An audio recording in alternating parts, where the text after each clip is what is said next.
오늘 하세나 본문은 요한계시록 11장 15절에서 19절까지의 말씀입니다.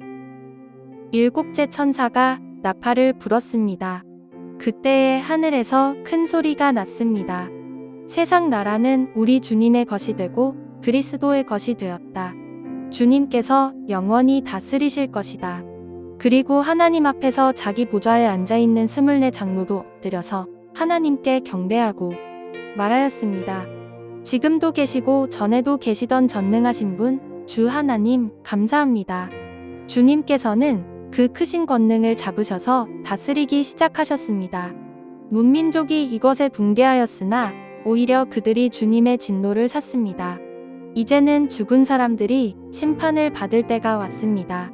주님의 종 예언자들과 성도들과 작은 사람이든 큰 사람이든 주님 이름을 두려워하는 사람들에게 상을 주실 때가 왔습니다.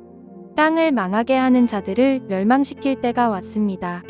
그러자 하늘에 있는 하나님의 성전이 열리고 성전 안에 있는 하나님의 언약궤가 보였습니다. 그때의 번개가 치고 요란한 소리와 천둥 소리가 나고 지진이 일어나고 큰 우박이 쏟아졌습니다. 오늘 본문은 드디어 일곱 나팔 중 마지막 나팔이 불려지고 하늘에서는 큰 음성이 들리는 장면인데 함께 15절 말씀으로 오늘 하세나 하시조를 시작했으면 좋겠습니다. 요한계시록 11장 15절 말씀. 일곱째 천사가 나팔을 불었습니다. 그때에 하늘에서 큰 소리가 났습니다. 세상 나라는 우리 주님의 것이 되고 그리스도의 것이 되었다. 주님께서 영원히 다스리실 것이다. 이 한 문장은 요한계시록 전체 핵심 메시지를 압축하고 있습니다. 지금까지 세상의 모든 혼란과 고통, 핍박과 심판이 계속되었지만 이제 모든 것의 마침표가 찍어진다는 것이죠. 세상 나라가 드디어 하나님의 나라로 회복되었다라는 선언이 선포되어지는 것이며 앞으로는 우리 주님께서 일시적으로가 아닌 영원히 다스리실 것을 선포합니다. 그러나 여러분, 이 선포는 단지 미래에 있을 일만을 말하는 것은 절대 아닙니다. 그리스도 안에서 하나님의 나라는 이미 임했고 지금도 계속 확장되고 있으며 마지막에는 완전히 성취되는 것이기에 우리는 지금도 그 하나님의 나라가 우리 가운데 왕성되어지는 과정 속에 살아가고 있음을 잊지 말아야 합니다. 이어서 16절에서 24 장로들이 하나님께 엎드려 경배하기 시작하는데 그들은 경배할 때 이렇게 고백합니다. 그리고 하나님 앞에서 자기 보좌에 앉아있는 24 장로도 엎드려서 하나님께 경배하고 말하였습니다. 지금도 계시고 전에도 계시던 전능하신 분 주 하나님 감사합니다. 주님께서는 그 크신 권능을 잡으셔서 다스리기 시작하셨습니다. 저는 여기서 감사라는 단어가 매우 인상적입니다. 하나님의 다스림이 시작될 때 하나님의 통치는 억압이 아닌 회복이며 하나님의 다스림은 폭력이 아닌 구원의 권세이기 때문에 백성들은 두려움이 아니라 감사로 반응하게 될 것이다라는 선언인 셈입니다.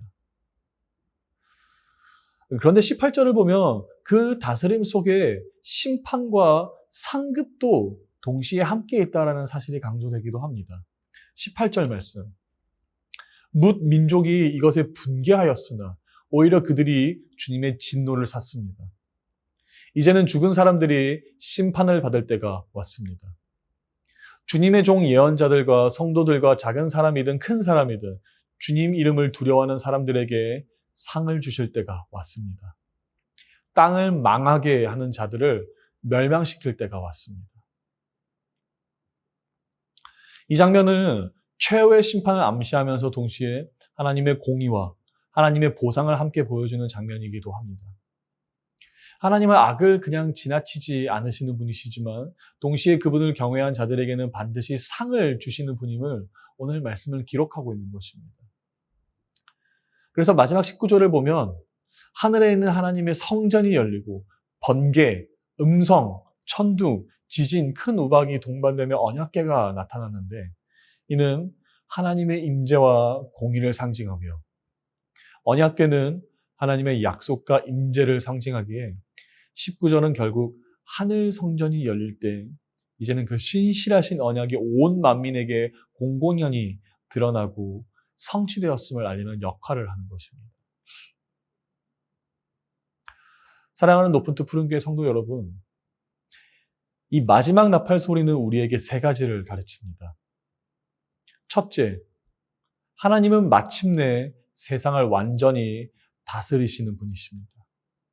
지금은 세상이 악해 보일지라도 끝에는 하나님 나라의 승리임을 우리는 배우게 되는 것이죠. 둘째, 그 나라의 백성은 하나님의 통치를 감사함으로 받아들이는 사람들입니다. 우리는 억지로 복종하는 자가 아닌 구원에 감격하여 엎드리는 예배자들임을 오늘 본문 말씀은 가르치고 있습니다. 그리고 마지막으로 셋째, 하나님의 상급과 심판은 오로지 하나님의 것입니다. 그분을 사랑하는 자는 영광을 입을 것이고 18절의 말씀처럼 땅을 망하게 하는 자는 그분의 심판을 피할 수 없음을 오늘 우리는 본문을 통하여 배워야 합니다. 따라서 오늘 우리가 기억하고 해야 할 일은 분명합니다. 지금의 불완전함 속에서도 하나님의 나라를 바라보고 신령과 진정으로 예배하며 그 다스림을 살아내는 것입니다. 세상의 통치는 변하고 흔들릴 수 있겠지만 하나님의 통치는 영원합니다. 그 나라에 속한 자로서 감사와 믿음으로 오늘도 살아가기를 우리 주 예수 그리스도의 이름으로 축복합니다. 오늘의 하시조는 엘리베이터 대신 계단을 이용하는 것입니다. 계단을 이용하게 되면 에너지를 절감할 수 있고 이산화탄소량도 줄일 수 있습니다. 오늘의 하시조 함께 하시죠.